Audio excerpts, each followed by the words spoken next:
Hello everyone and welcome to another video with me, Umber and today is another War of the Visions tutorial, and today we are looking at guilds as well as online today. There is quite a bit of online in this game from day one. As a matter of fact, I was actually a little surprised by how much online there was, considering that, things like Final Fantasy Brave Exvius don't even have, online PvP, actually active online PvP.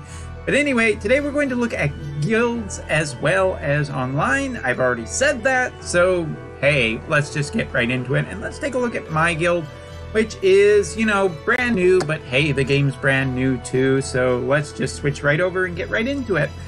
Now, you are going to want to join a guild much sooner than later, and you are definitely going to want to be helping your guild quite a bit. So finding your guild, that's pretty easy. You will have your leader, and you are going to want to make sure that you are, helping your guild out as much as possible. Let's take a look at the guild, shall we?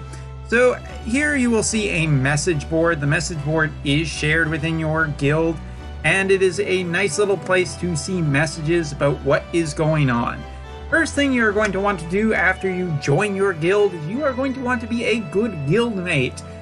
Now, I do believe that the 24-hour system is still a thing that you have to look out for. So basically, once you join a guild, you won't be able to really help the guild for approximately 24 hours. Now, you're going to want to make sure that you are checking in. If you're not checking in on your guild, somebody may end up kicking you from the guild, and that nice little spot that you have is, gone, kind of thing. Check-ins also do actually give rewards to the entire group.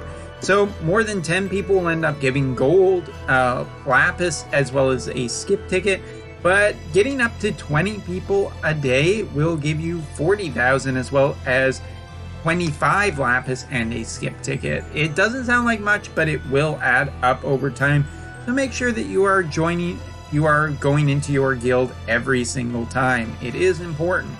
And it is also important that you are sending your gifts. The Guildmaster will be sending out things.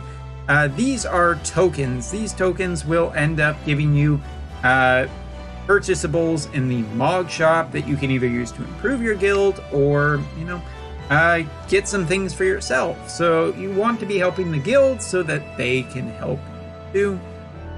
And for anybody who is curious, Guildmasters are able to see when you are active and when you are away. So if you are gone for too long, people will think you're just not playing the game and will kick you out and find somebody else, especially more active guilds. And currently the people who are playing this game are active. So make sure that you're logging in every day and helping out your guild. Doesn't take that long, and you're helping everybody out. So next we're going to talk about two really important buttons. This one right here, which takes you to the statue icons. These statue icons are incredibly important to upgrade. You only get each person only gets so many upgrades per day, and you want your statues to be better. The better they are, the more benefits you and your guildmates receive. Now, it should be noted that statues 2 and statues 4 are really important because they allow you to have more guild members. If you have more guild members, you can contribute more every day to improve your statues, so on and so forth. So these are the two that you probably want to improve the most.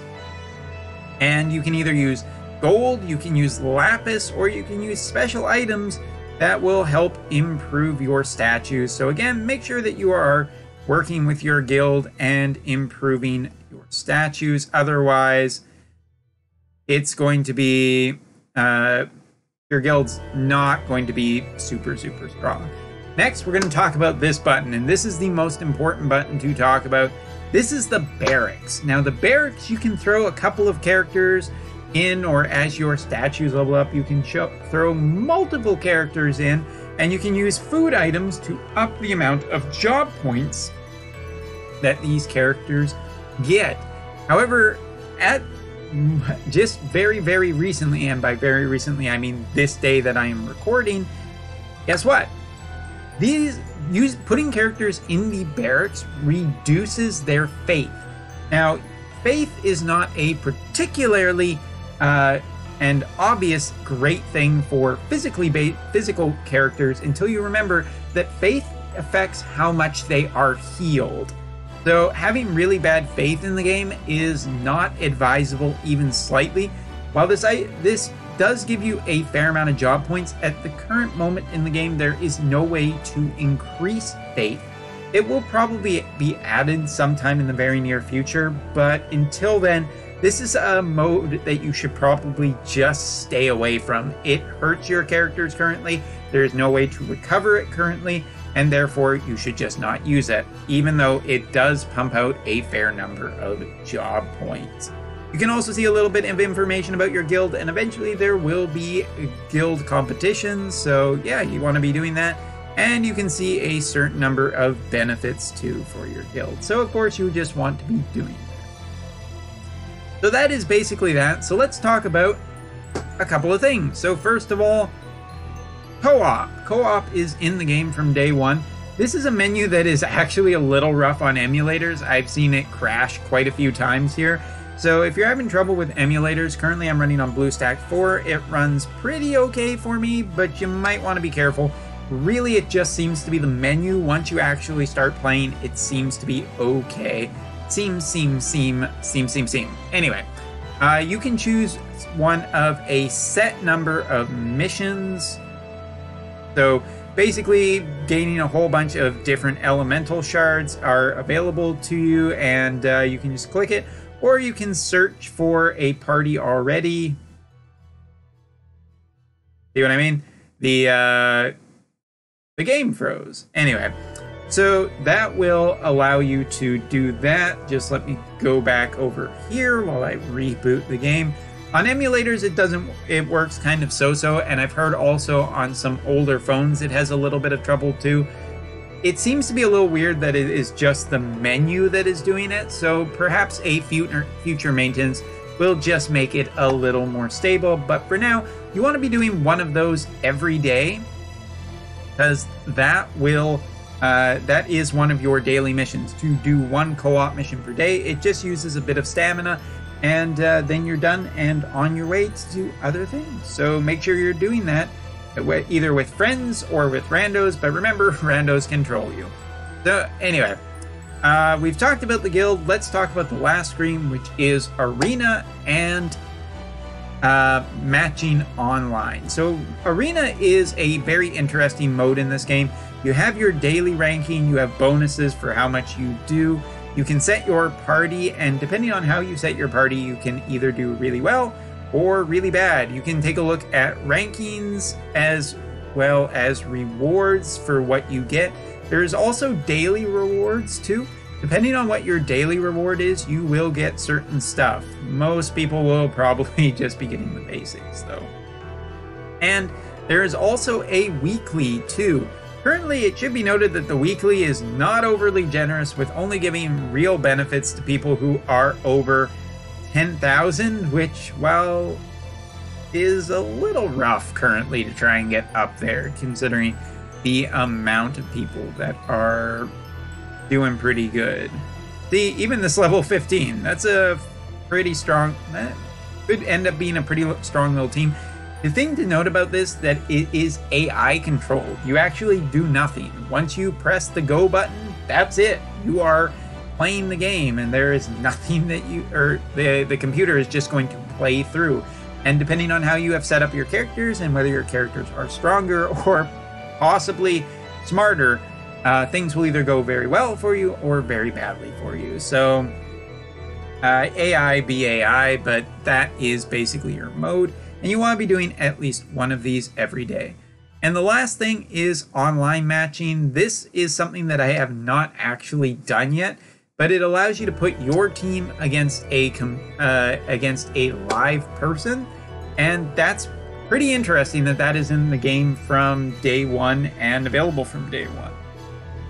At least that's my understanding of it. Again, I haven't really played it. But it is a mode that is available to you, and it doesn't really become important until later. As far as I know, the only thing that really kind of gives you a benefit is the third punch card, in which case the middle one is just play a game against someone. It is something that I'm not over familiar with, but it does have its own currency as well that can be used in its own shop to get items. So to close out this video, let's talk just about the items. So this is the current FF14 event in the Mog Shop, but here we have your friend coins. Here you have arena coins. So arena coins mostly give a lot of stuff for upgrading weapons. So if you are interested in upgrading, for instance, a sword, this is where you can go. But to get, let's say, what do we need? About 20. How many would we need for 20? About 2,400 arena coins. So that might end up taking you just a little while to get there. Here are the PvP coins, which give you some, of course, benefit things for either weapons or items, or there's also a little bit of character stuff too. I do believe I saw. Or no, wait, those are items too. I'm sorry, just equipping or weapon stuff. And the guild, this is where you can buy certain items to improve things. For instance, this is a item that will give a lot of experience to a specific statue.